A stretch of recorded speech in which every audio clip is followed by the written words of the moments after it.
As Brits living in the US, we often get asked for advice from people who are thinking of going to the UK for the first time about, what to visit or what places to see or locations that might be good for, traveling around. But we actually don't think they're asking us the right questions. No, we don't. So we've made a list of the things that we think the first-time American visitor to the UK should bear in mind before they go.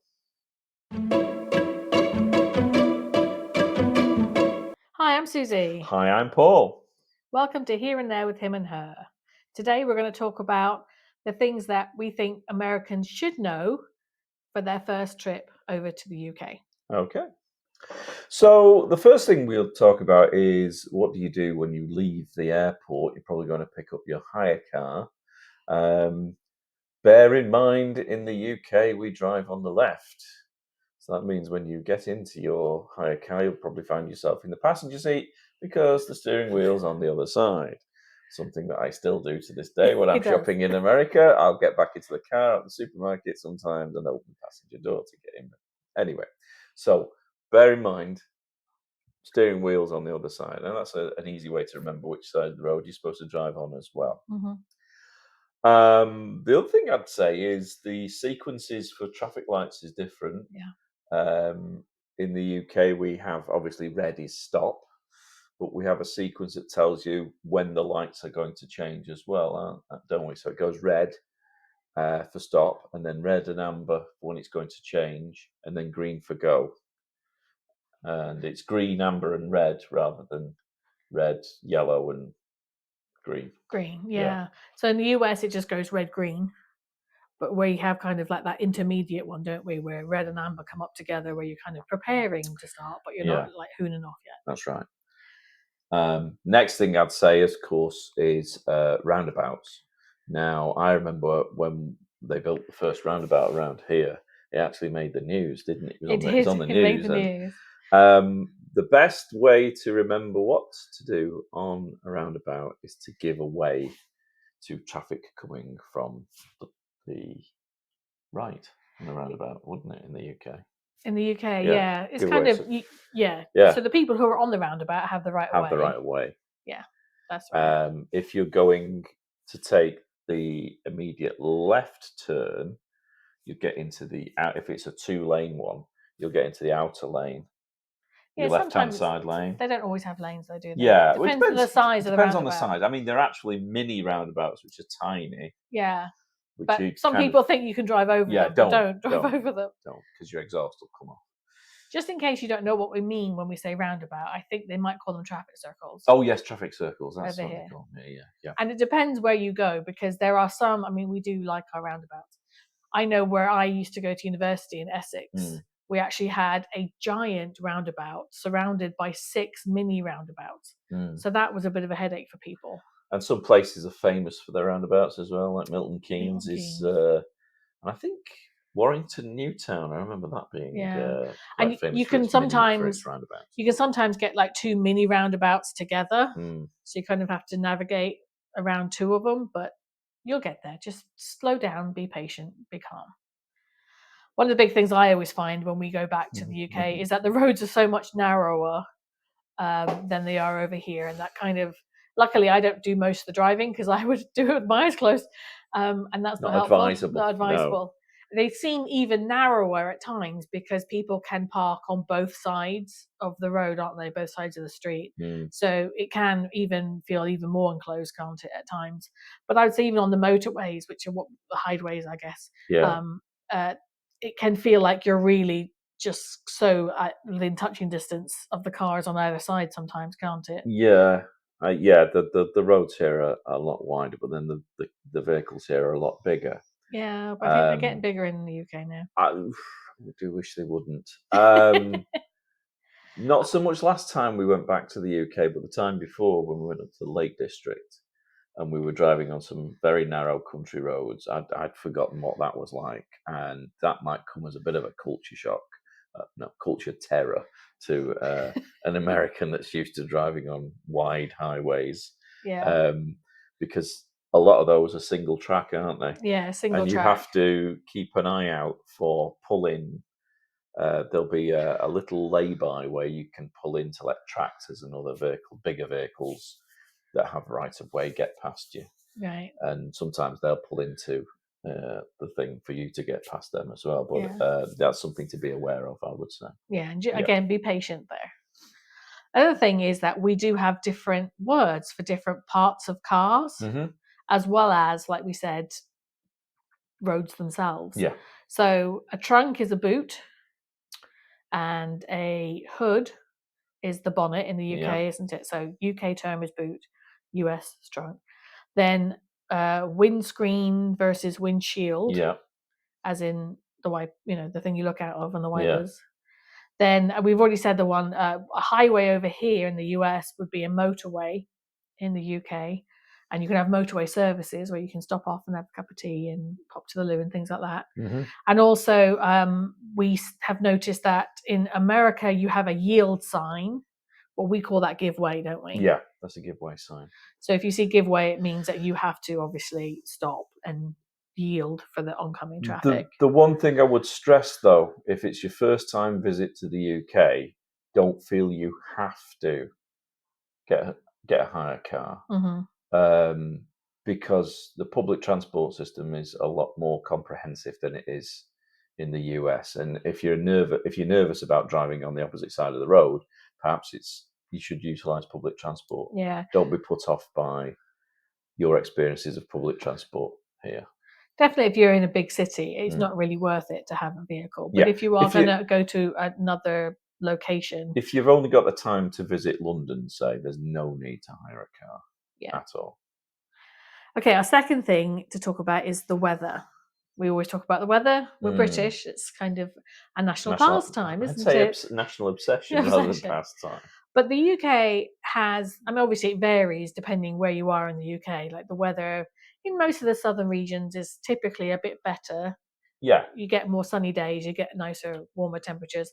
But it can vary wildly through the day itself. You can wake up with sunshine and end up with fog and rain and whatever in the evening. So we always tell people to pack, either in layers so that you can put stuff on and take stuff off. And then if you have the room for a raincoat, or we call them, what do you call them, cagoules.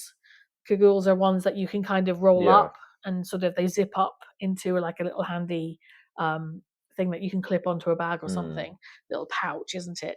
Or to have an umbrella. Yeah, I would say that if you are thinking of going to Scotland, Wales, or Ireland, Northern Ireland, yeah, and Ireland, and both islands, and maybe the Lake Districts as well, and the Yorkshire Dales, just plan for potential rain, even if you're in a summer heat wave.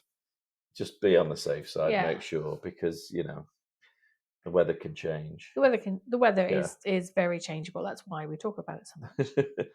Next on the list is to do with plugs and sockets and outlets and things. There are quite a few key differences between the US and the UK. So in the UK, there is a higher voltage in the electricity that comes out from the wall. It's actually at 230 volts as opposed to 110 or 120 volts. It's 110 here.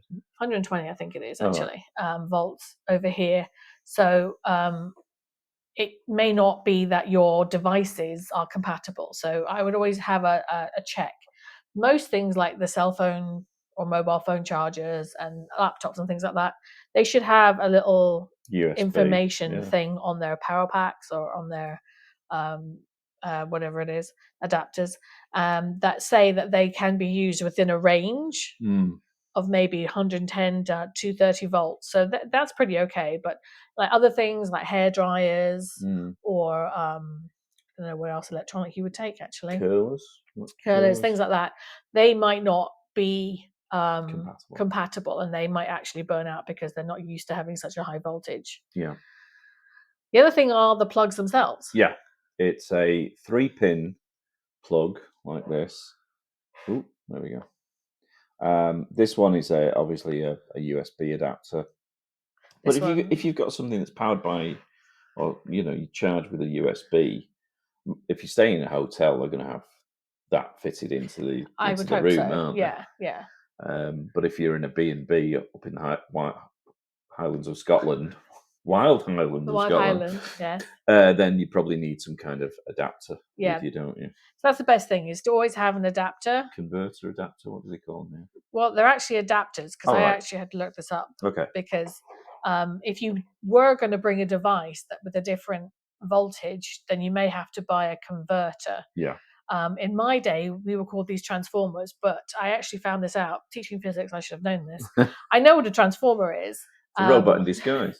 Well, whenever we lived, my family lived in near Washington, D.C. My dad worked at the embassy. My mum at the time had bought a massive big organ, playing organ, and had this massive microwave, like industrial sized microwave. And she wanted to take these things back to the UK, but in order for them to be used, we had to take these massive big transformers in order to convert the voltage. But now you can get smaller voltage converters, which apparently the transformers use coils as opposed to an actual different diodes and currents and stuff, or whatever it is. So they are actually slightly different. So just have a look is what I'm saying, because a converter might not be necessary. Like if you're staying in a hotel, they'll provide you a hairdryer and all that good stuff, won't they? But now, am I wrong here? But are the power packs that you get with like a laptop, if you're taking your laptop, they are converters. They're converters. Yeah, they're converters. So you're all right with that. You're fine with that. Yeah, they usually are fine. Mm-hmm.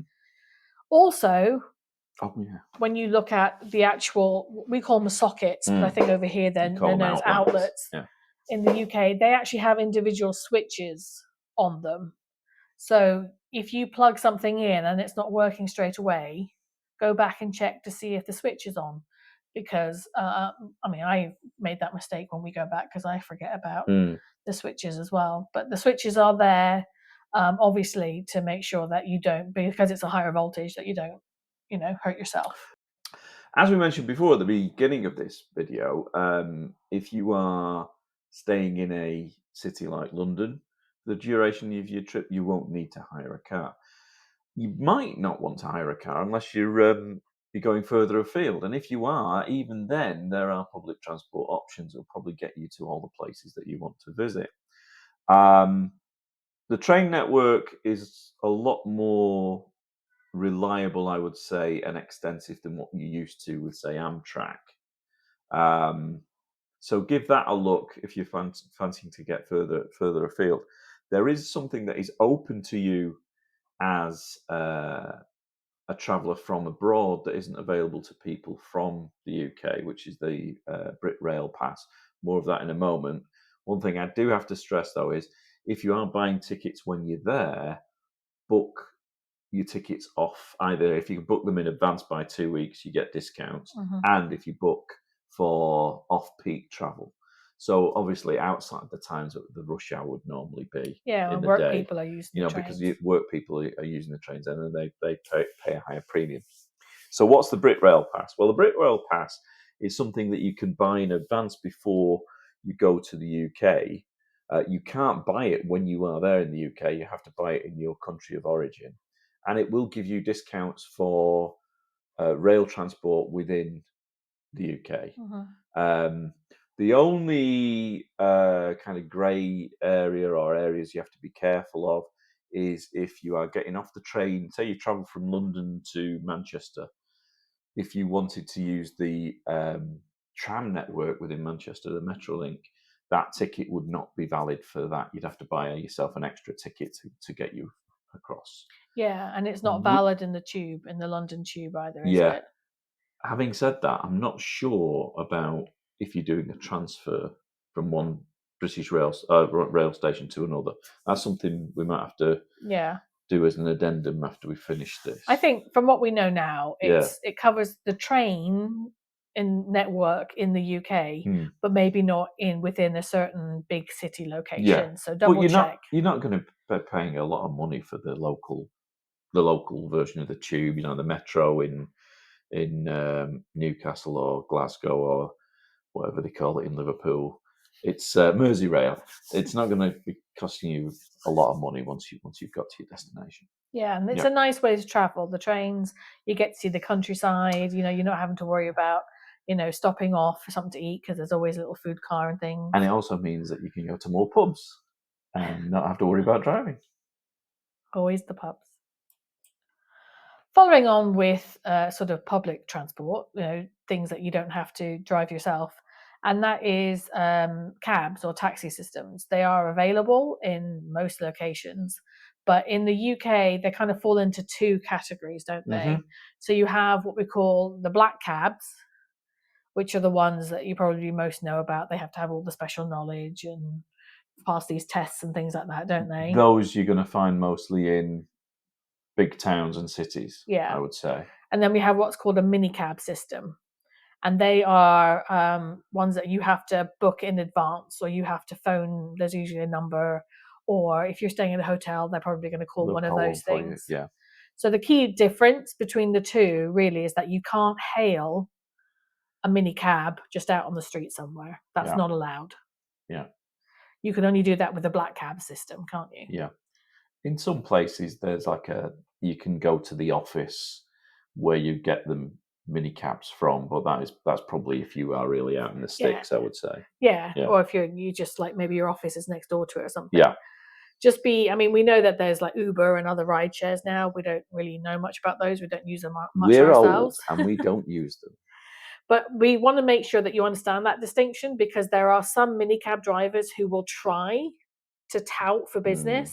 Like if you're walking down the street, I have had this experience, I'm sure you have, where minicab drivers actually roll down the window and drive and say, like, do you need a ride somewhere? Do you need to go somewhere? No, I've never had that because I'm a man had. and you're a woman. That's why.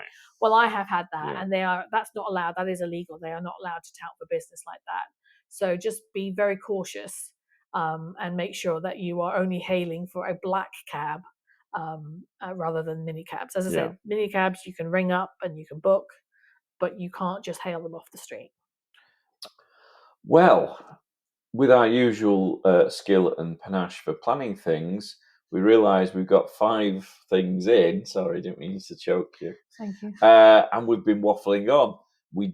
That means we're going to have to split this video into 2 halves, I think, because there's a lot more stuff we need to cover.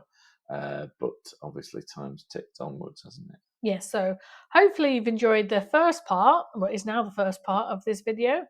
And please hit the subscribe button, because there's going to be a second part, and even there's going to be a follow-up. We're going to have some advice for first-time Brits coming to America. That's a future video where it's the reverse. What if you're from Britain, what to look out for when you come to the USA for the first time. So please make sure, yes, you like this video, subscribe, share it with anybody that might be popping over to the US, and we will see you next time. We're off for a cup of tea and a sit down and maybe a biscuit. Take Bye care. for now. Bye for now.